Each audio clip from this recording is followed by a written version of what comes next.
Welcome back, friends, to another Dissidia Final Fantasy Opera Omnium video. Lidz87 here, and today I'm bringing you guys another Lidz Talks. Yay! But today I wanted to focus more on the actual lost chapter that we have on the horizon, which is Agrias.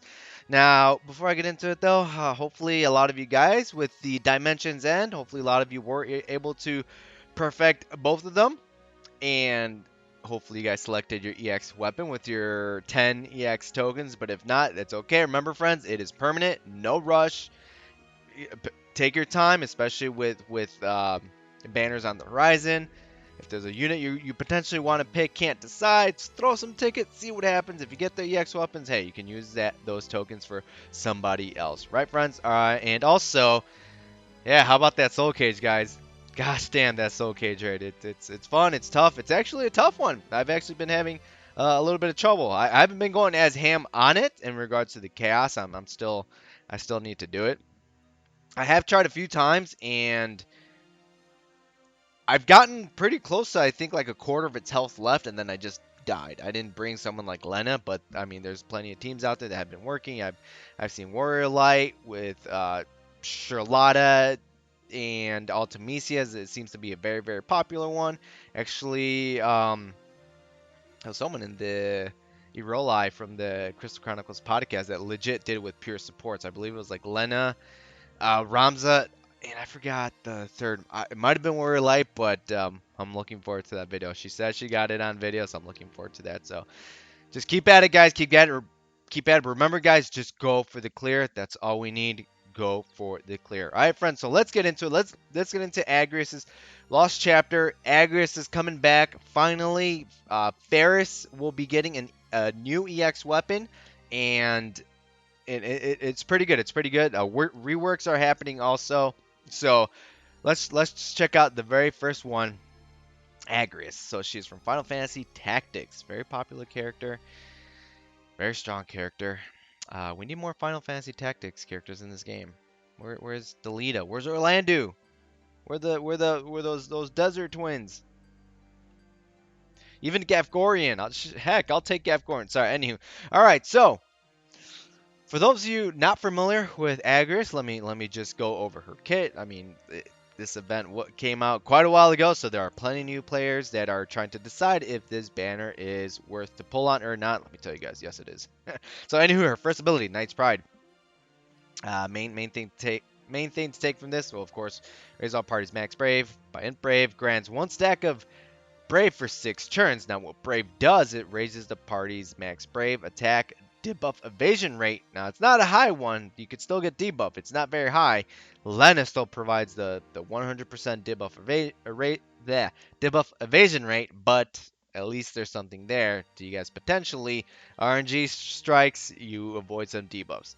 And grants Brave and HP regen to all party members. Now, this can go up to 3 stacks and it's 6 turns, so it's a good amount. So you guys can essentially pop a Knight's Pride. I know with her extended, you get an additional stack of Brave, so that's pretty sweet. Upon using this, you'll get 2 stacks, so that's pretty damn nice. Judgment Blade, it's an AoE melee Brave attack with her extended. It does have AoE HP attacks. It is split up. Minute chance of paralysis, like it is very small. It is a very small chance to paralyze. It does increase a little bit with her extension, but it's still very small chance to do it. So if you get it off, man, you guys are lucky. Now this is where her Crystal 65 additional ability kicks in. Greatly raises debuff success rate for 1 turn. So it's pretty much 100% AoE paralysis. So user her use her additional ability into her Judgment Blade, get that AoE paralysis. You use this, of course, you better have some abilities left, but use this when you guys are in a tight situation. If the enemy gets like a massive amount of Brave, especially up against her boss, the Argent Officials, this is going to be very, very handy and buying you more time to essentially bring down the Argent Officials Brave. And it's very handy. It is very handy, especially when there are multiple bosses on the field. And I will I will touch upon her Hollowed Bolt in a moment because that is part of her EX ability. Now, I mean here, like I said, Knight's Pride grants an additional stack of Brave. Max stacks up to 5, so instead of 3, it's up to 5. Triggers one hit melee brave plus HP attack, so that's pretty sweet. 120% max brave overflow restores all party members' HP based on HP damage dealt up to 20% of their max HP. So she's got healing. She's got healing, guys. She's got healing built into her kit. HP attack begins HP attack plus while brave is active. Nice, very nice. Slightly raises in brave. That's fine. All right, so Judgment Blade Extend. This is where I was talking about where it does triggers an AoE HP attack. HP damage is split equally amongst all enemies. Turns Brave Attack into Brave Attack Plus. We like HP attacks pluses. We like Brave Attack pluses. It just helps our unit dump all that Brave that they have with also reducing the enemy's Brave just by a little bit, not that much. We do get a lot more potent HP pluses down the line. Now, what? 68 raises party's Imp Brave and Max Brave by 10%. That'll come in handy for Warrior Light because the more Imp Brave the Warrior Light gets, the stronger his shields will be. And at 70, slightly improves attack up when using her additional ability, which doesn't hurt. That doesn't hurt. If you guys are hurting for T5 crystals, I would probably say take her up to 68. Again, the extra attack up is very nice, especially when bosses, as you guys have already experienced, the closer they are to dying, the more defense they get. So the attack up will come in very, very handy. But again, 68, I would say minimum. Minimum, if you guys have the T5 crystals. Now, gear list. Let's get into her Save the Queen, her EX ability. Her Bloomstone just gives her one additional use, so of her additional... I'm sorry, her Bloomstone gives her an additional use of her additional ability. I confused myself. Alright, here we go. Save the Queen. So, it's 4-hit AoE, Brave plus HP attack. Moderately increases Brave damage dealt to single target. Yay. Deals 100% damage to all targets. Now, even when this thing is evolved, it's still at a... It's still at a very slow rate. So, keep that in mind, friends. Keep that in mind. It's slow. It is slow. Now, the main important thing to take away from this is at 2-3. At base, inflicts silent to all targets for one turn after using Hollowed Bolt. Silent prevents the execution of Magic Brave attacks, including Magic Brave plus HP attacks. This is going to save you guys, especially with these Argent Officials, because once they're levitating to the air and their Brave is really up there, even if they have some Brave left, they will hit you with a very strong Brave plus HP attack, sometimes one-shotting your units if you're not careful, if your health is not full. So this can absolutely shut that down. And of course at 3-3, slightly raises recast speed. Let's take a look at her evolved EX weapon, evolved Save the Queen. Now, just at right away at 0-3, increase the Brave hits to 5, increase Brave potency, and overflow up to 120%. So 100% AoE at 120% max Brave overflow. That's not bad. That's not bad. 1-3, slightly raises max Brave, moderately raises attack. Okay. 2-3, when using Hollow Bolt, grants 2 stacks of Brave, max 5, and Holy Sword for 9 turns. Holy Sword has the following effect: raises self-int Brave, attack, max Brave overflow, raises party attack. Nice. And of course, when quest starts, grants 2 stacks of Brave, maxes 5, and Holy Sword for 9 turns. So right away, right off the bat, you already have 2 stacks. So you use another one of her skill 1s, you'll be at 4 stacks. You're almost there. You're almost at 5, and then just go through the trash waves up until you're at the final wave. At that point, you can use another. Her EX ability will be charged, and you'll be at 5 stacks. So then use sparingly. And at 3-3, when using Hollowed Bolt, increases number of Brave hits to 10. So it goes from 5 to 10. Tremendously raises total Brave potency. Slightly raises max Brave overflow limit. So set up correctly, Agrias can do some really nice AoE damage. I've seen like the cap, like 99,999. If, again, set up correctly during summons, that's a lot of damage for... That's a lot of damage for EX ability, especially AoE. That's a lot more than Tidus's. Although Tidus's charges up faster than Agrias's. Upon maxing out her EX plus, full HP boost when HP is at max, raises max Brave by 10%, which that's not bad. That's not, she could use it. It's not anything that increases her her max brave, especially with this, just outside of summon, will make it hit harder for AoE, which is pretty sweet. Now, how much do you guys invest in Agrias? In my own personal opinion, if you guys are pulling for Agrias, then 3-3. She deserves it. She needs the 3-3, especially because it charges so slow. You want to make the most use out of her EX plus. So the more damage it's more damage, but it happens less frequently. So you want to try to dish out as much as you can and take full advantage of this. And the extra brave hits will definitely help brave shave the enemies if they have a lot of brave. It's gonna be very handy, guys. So I highly recommend 3-3. I mean, 2-3, yes, that'll work at least. I would say at least 2-3, but give her 3-3. It's the extra HP damage. It's gonna be great, guys. It's gonna be great. That's what I think about Agrias. Let's hop over to Faris because she's also getting she will be getting an EX weapon. So Faris, Final Fantasy V. I am pulling for her. Me personally, I am going to be pulling for her because for some reason I've always liked what she does. Like even I was familiar with Final Fantasy V. I never played it, but I was really introduced to Faris in this game. But for some reason, I've always liked her kit. I just do. So again, those are not familiar with her. Water Whirl is her first skill. Turns into Water Whirl Plus after it's mastered. So essentially, what it does grants medium debuff success rate up for 3 turns. This goes into effect with her next ability, Cannon Fire.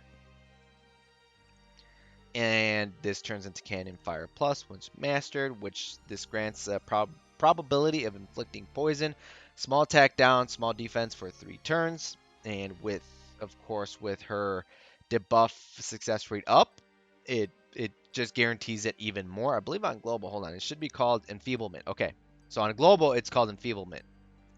On JP, it's just called debuff success rate up. So, for so you want to open up with Water Whirl, okay, with Faris, just so she can essentially guarantee or higher chances to get her debuffs in. So open up with Water Whirl, then go into Cannon Fire, especially if the enemy has buffs. Now her additional ability, slightly raise attack for 2 turns when attacking debuff targets. That doesn't hurt at all. And then I will talk about her EX ability when I get into her EX weapon. Let's see. Water Whirl Extend. Reduces mastery requirement of Water World by 1. Let me see. I'm trying to think anything of note. She does get Pirate Style for 6 turns, which raises her max brave, attack, and speed. More overflow. 120% at base. Water World Plus. 150% max brave overflow, which is pretty good. While Pirate Style is active, increases number of brave hits to 2. So that's pretty nice. Greatly raises brave damage dealt to debuff targets. So enemies debuff, she's going to be doing more damage. Now her 58 slightly raises party's max brave and speed after mastering an ability. Cannon Fire Extended becomes AoE, increases number of brave hits to 4. Moderately improves the effects of poison. Attack down, defense down. Triggers an AoE HP attack after use. HP damage is split evenly amongst all enemies. Now, Cannon Fire at base, 120 overflow, and Cannon Fire plus 150% max brave overflow. 58 raises max brave and attack by 20%. That's a good amount. Usually we see like 10%, but 20%, that's pretty good. That's pretty good. And with her crystal level 70, Stolen Brave can overflow by a small amount, helping her out even more. Let's see, her Bloomstone increases the duration of her increases the uses of her additional ability and also the turns for her debuff attack up. Trying to see here. Oh, here we go. So with her 35, of course, if you guys are gonna chase for her, yes, she needs all her gear. I know there's still some people that ask, oh, do I need their 15 and 35 CP? At this point, if you're gonna be taking on chaos content, yes, you do need their 15 and 35 CP weapons. Their passives, it's just going to make them more useful in the fight because then that ability won't be dishing out as much damage, or if it's some form of brave regen to the party, it's not going to be as potent. You know what I mean? So try your best to max them out if you can. And now it removes all buffs before inflicting debuffs when mastered. Now this is why I love Faris, because she can remove all debuffs. She's a dispeller. And then she inflicts her own debuffs to the target. I recommend anybody to essentially try to pick up at least one or two types of dispellers. Now, yes, Cloud does have dispel built into his World of Illusion weapon, his Crimson Edge, but it's just one buff at a time. So anytime he lands a critical, it's just once per every time he attacks. Faris is a mass dispeller, so AoE gets rid of everything. This will be very handy, especially for these Argent Officials, because they I'll talk about it in a moment, but they essentially levitate. They get massive buffs. And we will talk about that in a moment. So again, try to pick yourselves up at least one or two type of mass dispellers. So the ones that come to mind right off the bat that are within our reach in the horizon is Faris, Vanille, and Balthier. Balthier steals the buffs. And so, to each their own, All right, so let's get into her EX weapon, Air Knife. Now, may equip the EX ability, Thunderstorm. She gets Soldier, guys. Frickin' Lapras is in the game. So, this is potentially the one thing holding her back.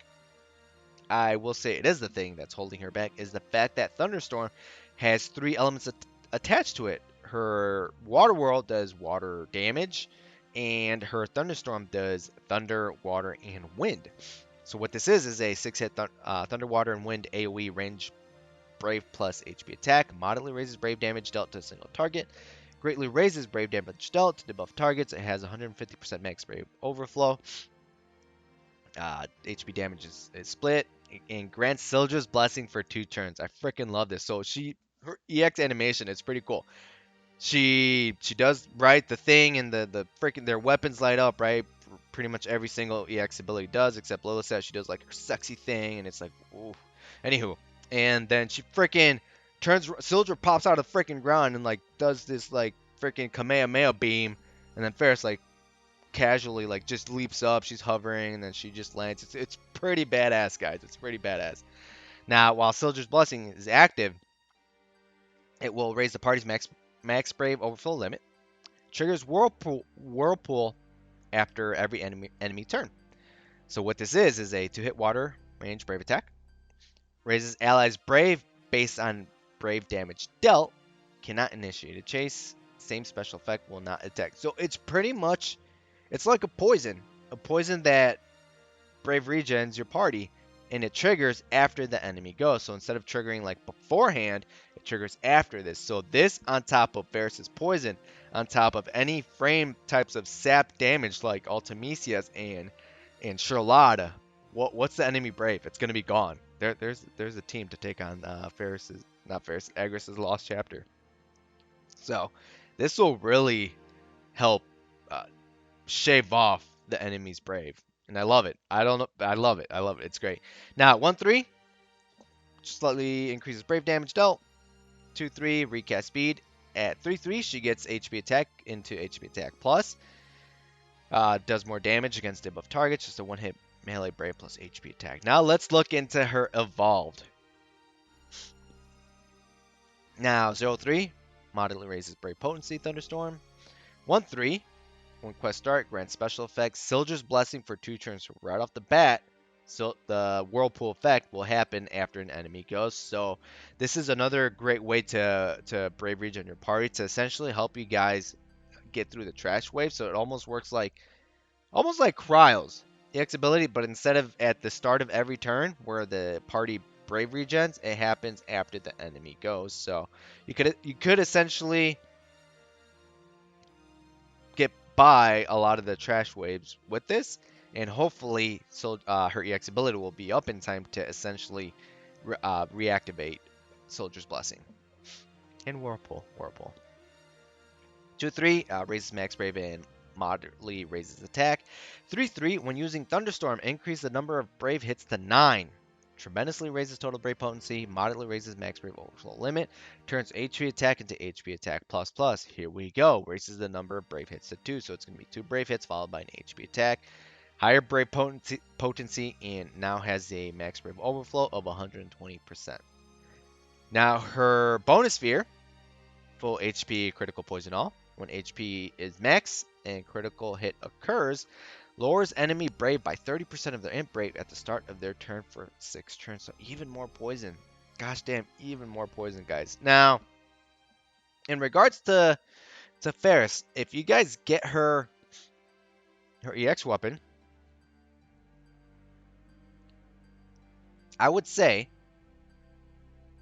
I'm looking, I'm trying to decide, because me personally, I'm not trying to be biased or anything. Yes, 3-3 all the way, yes, because I know ingots, yes, they're pretty rare at the moment. So I would say 1-3 can work for her, because again, Soldier's Blessing, Brave Regen to the party every time the enemy goes, which can help you clear out the trash waves and essentially kind of help reduce the amount of abilities you use. So, me for the longest time on JP, I only had her at Z03, and she did okay. She did fine. She was okay. She was okay, but if you guys have one ingot, at least 1-3 in my own personal opinion. Now, she's a fave. Go for it, guys, all the way, which is what I'm going to do. Now, let's just quickly look at the Argent Officials. Now, here they are. Anyone that was around during Agrias's event when she came out, these guys were a pain. These guys were a real pain, especially if you didn't have Agrias. She came in very handy for this. And the only way I was able to do it was literally on the last day, because that's when Bart's got rework, and Bart's has gravity built into his kit. He's got brave regen to the party, and he carried the heck out of me during that time. I was only able to complete it because of him. Now, so be careful on this one, guys. Be careful. Now, they do resist fire, earth, water, and dark. Yes, I see wind on there, and Faris does. I see wind on there, and Faris does wind with her thunderstorm. But you're in it for the Soldier's Blessing and the Dispels, which I will talk about why here in a second. And they are weak to water. They are a Black Waltz type. Oh, interesting. Very interesting. Final Fantasy 9 Black Waltz? Now, all right. So I know there's a lot going on here. They do inflict some debuffs of their own in Brave Down. So careful, Warrior Lights. Careful with this. If they inflict this, your shields are going to go down fast. And attack down. Where is it? All right. So this is what you should be careful of. Begins chanting. Levitates. Removes all debuffs, frames included. They pretty much Esuna themselves. They cleanse themselves of all debuffs. They will start floating, and that's when you should worry, because when that happens, they will grant themselves defense up, attack up, speed up, int brave up, max brave up. This is the one to be careful of. Defense up, because you won't be able to brave shave them very well at all, especially with this up. Hold on, I should probably zoom in just a little bit so you guys can see that a little better. Sorry, friends. Now, units to bring, of course, Agrias and Faris. They're going to excel at this by a lot. I could potentially see you guys bringing Cloud with his World of Illusions weapon, since if it is the very first buff on there, the way that it works, from what I've seen from when Cloud lands a critical and it removes a buff, it will remove the furthest one on the left. So the very first buff that they essentially have in the lineup. So if that's the case, if it's in this order, precisely, defense up will be removed. But then you have to have a unit following up to essentially break these officiants. Anyone with gravity will work fine. Artemisia, Charlotta, I would actually recommend them if you do have them. And good luck, guys. Good luck. Now, there is no rush for this. There's no rush. It is a lost chapter. Sure, you might miss out like on a few tickets if you don't complete these during the player mission, but the nuggets will still be there for the chaos stage. 5 nuggets, the 5 red nuggets. If you can't do it at first, friends, you can always come back. We'll bring other units. We got some reworks on the horizon. We got like Rem, she'll come in handy. Machina, I guess, if you're if you're into Machina later down the month. So, all right, friends. So now, do I recommend you guys to pull on this banner? I would say so. Yes. Aside, this is actually one of the two banners this month that I actually highly value for people to pull on. The other one it would be for the next arc chapter with Lise and Istola. On that one, prioritizing Istola's EX weapon because Istola with her EX plus fully maxed out. You want a 3 out of 3 Istola's EX weapon, evolved EX weapon. She's going to be a very strong support unit, guys. Very strong support unit. And this one itself, it's a very good banner. I mean, if you already have Agrias, I could definitely, of course, see you guys getting by without Faris. But if you don't have either of them, if you're like a newer player, you just missed it out, Agrias' event, I would recommend you guys at least throw some tickets. Try to get either EX weapon because as you guys saw with Agrias with her EX ability at 2-3 at base, it can shut down magic attacks. It can shut down Magic Brave and Magic Brave plus HP attacks, essentially saving you guys in a pinch. And she is mainly a melee unit, right? She's mainly a melee unit, so and she has healing built into her kit. She has Brave Regen built into her kit. She has party buffs in the forms of Max Brave attack, debuff evasion rate up, so that is all going to come in very handy, friends. So I would actually highly recommend that you guys at least throw some tickets for sure if you come out with at least one of these EX weapons. All right, friends. So that is it for this video. I know usually I talk about JP, but truth be told, friends, lately I just like these past week and a half, 2 weeks, I haven't really been playing a lot of JP.